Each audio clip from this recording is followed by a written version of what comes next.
வயதானவர்களை பார்க்கும்போது எப்படி விசாரிக்கிற அப்படின்னாக்கா, வாக்கிங் போறீங்களா? எக்ஸசைஸ்லாம் பண்றீங்களா? மருந்து மாத்திரையெல்லாம் நேரத்துக்கு எடுத்துக்கிறீங்களா? எப்பயுமே சியர்ஃபுல்லா இருங்கோ அப்படின்னு. ஒரு பிரேக் உங்களுக்கு வேணும், உங்களை ஆக்டிவா வச்சுக்கோங்க அப்படி. கடைசியா கேட்கிற பக்தி பண்றீங்களா அப்படின்னு கேட்கறதே இல்லை. எல்லா விஷயங்களும் கேட்குற. எஃப்டி ஃபிக்ஸட் டெபாசிட்ல இன்வெஸ்ட் பண்ணியிருக்கல, நல்லா பென்ஷன்லாம் வருதா? நல்ல ஈவினிங் வாக் போறீங்களா? நீங்க வாக்கிங் ரொம்ப முக்கியம். வாக்கிங் தான் நமக்கு ரொம்ப நம்மளுடைய ஹெல்த்துக்கு முக்கியம். எப்பவுமே சியர்ஃபுல்லா இருங்கோ. ஃபோன்ல பேசுங்கோ, டிவி பாருங்கோ, பேப்பர் படிங்கோ.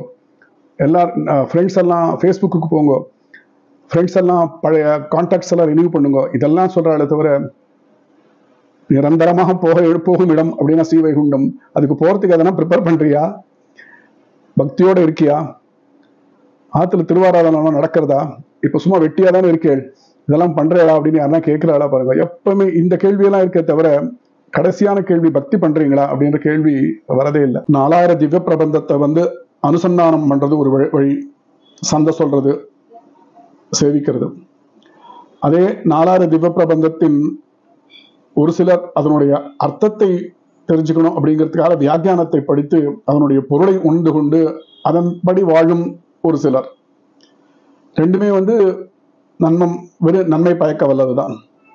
இருந்தாலும் இந்த அர்த்தத்தை தெரிந்து கொண்டு பாசனம் சொல்லும் போது இன்னும் மேலும் மேலும் அதை ஆனந்தத்தை கொடுக்கக்கூடியது அப்படின்னு சொல்லலாம். பெரியாழ்வார் பகவானை குழந்தையா பாவிக்கிறார். ஆண்டாளானவள் கணவனாக வரிக்கிறாள். நம்மாழ்வார நாயிகா பாவத்துல சொல்றார், தாயாகவும் ஒரு பெண்ணாகவுமே பாவித்து கொண்டு பாசுரங்கள் அருளி செய்தனர்.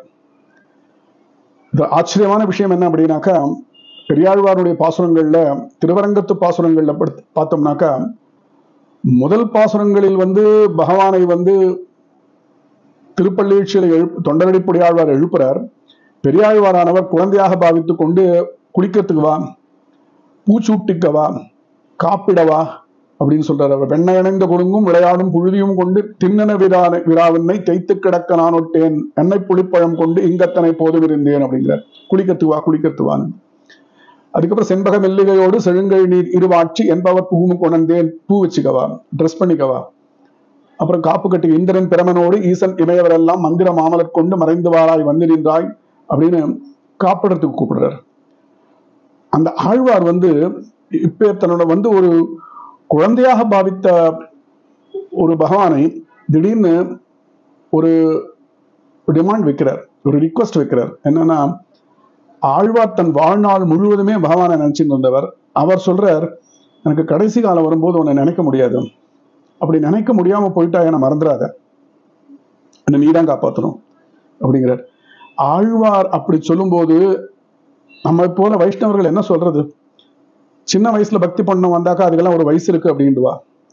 வயசானப்புறம் பக்தி பண்ணலாம் அப்படின்னாக்கா பிளட் ப்ரெஷர், டயபெட்டிஸ், ஏகாதசி விரதம் இருக்க முடியாது, இதெல்லாம் ஒத்துக்காது உங்களுக்கு அப்படின்னுவா. அதுக்கும் மீறின்னு வயசாகி அப்படியே போயிட்டாக்கா ஆழ்வானுடைய படி அப்போதைக்கு போதே சொல்லி வைத்தேன்னா, ஹாஸ்பிட்டல் இருக்கும்போது இந்த பேஷண்ட்டுக்கு ஒரு லாசிக்ஸ் போடு, இந்த பேஷண்ட் ஒரு cabbage, coronary artery bypass surgery, அவளுடைய ஸ்லாங் அது. இந்த பேஷண்ட் மானிட்டர் பண்ணு, டியூட்டி டாக்டர் வந்தாரா, இதெல்லாம் தான் காதல் விழும். ஆழ்வார் அதான் சொல்றார், துப்புடையாரை அடைவதெல்லாம் சோர்விடத்து துணையாவரென்றோ, ஒப்பிலேன் ஆகிலும் நின் அடைந்தேன் ஆனைக்கு நீ அருள் செய்தமையால், எய்ப்பு என்னை நலியும் போது அங்கு ஏதும் நான் உன்னை நினைக்க மாட்டேன், அப்போதைக்கு இப்போதே சொல்லி வைத்தேன் அரங்கத் அரவணை பள்ளியானே அப்படிங்கிற. துப்புடையாரை ஒரு வேலைக்கும் துப்பில்லை அப்படின்னு நம்ம கேள்விப்பட்டிருக்கோம். பகவான் எல்லாத்துக்கும் துப்புடையார் அவர், நம்ம துப்பில்லாதவர். ஒன்னு துப்புடையார்னு சொல்றா, எல்லாம் பண்ணக்கூடிய நீ உன்னை நான் அடைஞ்சேன். சோர்விடத்துனா கபம் பித்தம் எல்லாம் இருக்கும்போது, வாதம் இருக்கும்போது உன்னை அடைந்தேன். ஒப்பிலேன், எனக்கு தகுதி இருக்கா அப்படின்னா இல்லை, இருந்தாலும் உன்னை அடைந்தேன் சரணாகதி.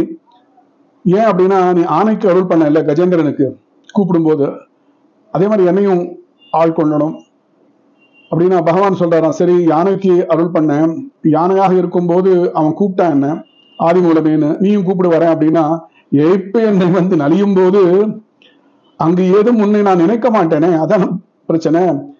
உன்னை நினைக்க முடியாது என்னால. ஆன கூட நினைச்சது, ஆனா என்னால் நினைக்க முடியாது. அதனால அந்த ஏய்ப்பு வந்து நலியும் போது உன்னை நான் நினைக்க மாட்டேன் அப்படின்னு ஆழ்வாரே சொல்ற. ஆழ்வார் சொல்றான்னா பாத்துக்கோங்க. அப்போதைக்கு இப்போதே சொல்லி வைத்தேன், அதனால இப்பயே சொல்லிடுறேன். அரங்கத் அரவணை பள்ளியானே, எனக்கு வந்து நீ வந்து என்னை கூட்டுன்னு போனோம்.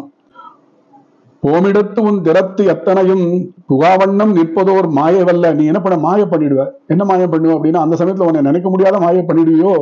ஆயிடத்தே உன்னை சொல்லி வைத்தேன் அரங்கத்தரவனை பள்ளியானே அப்படின்னு. எல்லையில் வாசல் குறுகச் சென்றால் அப்படின்னா, எல்லையெல்லாம் என்ன, பவுண்டரி. எல்லையில் வாசல் குறுகச் சென்றால், குறுக வீட்டை சொல்ல இல்ல, வாழ்க்கைன்றது எல்லை. வாழ்க்கையினுடைய எல்லை என்ன, மரணம். அது குறுகச் சென்றால் வரும்போது அழகா சொல்றாரு பாருங்க. எல்லையில் வாசல் குறுகச் சென்றால் அப்படின்னு நம்ம படிக்கும் போது நமக்கு ஒண்ணும் தெரியாது. என்ன எல்லையில் வாசல் குறுகச் சென்றால் என்ன அப்படின்னா, எல்லை என்ன, பவுண்டரி, லைஃபுக்கு பவுண்டரி. மரணம் குறுகச் சென்றால் கிட்ட வந்ததுன்னா, ஏற்றி நமன் தமர் பற்றும் போது, நமன் தமர் யாரு, யமதூதர்கள். நில்லுமின் என்னும் உபாயம் இல்லை. எந்த உபாயம், எந்த ஐடியாவும் இல்லை எனக்கு. நேமியும் சங்கமம் ஏந்தினானே, சங்க சக்கரத்தை ஏந்திட்டு இருக்கவனே, திருவரங்கத்து பெரிய பெருமாளே, சொல்லெல்லாம் போதும் நாமமெல்லாம் சொல்லிண்டே இருந்தேன், சொல்லினேன் என்னை குறிகொண்டு என்றும் அல்லல் படாவண்ணம், ரொம்ப கஷ்டப்படுத்தாத, அல்லல் படாவண்ணம் காக்க வேண்டும், ரொம்ப கஷ்டப்படுத்தாத உங்ககிட்ட சேர்த்துக்கோ அரங்கத்தரவனை பள்ளியானே அப்படின்னு வேண்டார்.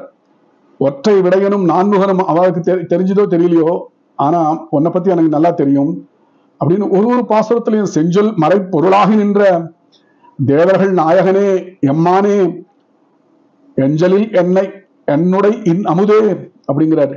ஏழுலகம் உடையாய் என்னப்பா வஞ்சக வடிவின் நமந்தமர்கள் வலிந்து நலிந்து என்னை பற்றும் போது, என்னை பிடிக்கும் போது இந்த யமன் தூதர்கள் அஞ்சலமென்று என்னை காக்க வேண்டும் அரங்கத்தரவனை பள்ளியானே அப்படிங்கிறார். ஆழ்வார்கள் வாழ்நாளையே பகவானுடைய கைங்கரியத்துக்காக கொடுத்தவா. பகவான் கிட்ட இப்படி ஒரு ரிக்வஸ்ட் வைக்கிறா அப்படின்னாக்கா, வைஷ்ணவ நெறியில பிறந்த நம்ம போல் ஒரு இருக்கும் வைஷ்ணவர்கள் எப்பயுமே பகவானுடைய நினைப்புல இருக்கணும். அது தவிர வேற ஒன்றும் நினைப்பே. ஒரு லௌகீகத்தில் இருக்கும்போது சில விஷயங்கள் நம்மை பாதிக்கக்கூடும். ஆனா லௌகீகத்தை விட்டு கொஞ்சம் இன்னும் சொல்ல போனா ரிட்டையர்ட் அப்படின்னு சொல்லலாம். ஆனப்புறம் வேற என்ன இருக்கு வாழ்க்கையில? சின்ன வயசுல பக்தி பண்ணல, வயசானப்புறம் உடம்பு ஒத்துழைக்காது, எப்ப பண்ணுவோம் பக்தி? இத அந்த ஆழ்வார்களுடைய அருளி செயல் வந்து நம்ம படிக்கும்போது, ஒரு சந்தை சொல்லும் போதும் இந்த அர்த்தங்கள் வந்து நின்று நிதானித்து இந்த அர்த்தத்தை உணர்வோம் அப்படின்னாக்கா, ஸ்ரீ வைஷ்ணவர்களுடைய பெரிய ஒரு சித்தாந்தம் தத்துவத்தை வந்து நம்ம அதில் நிற்க முடியும் அப்படின்றது அடியனுடைய எண்ணம்.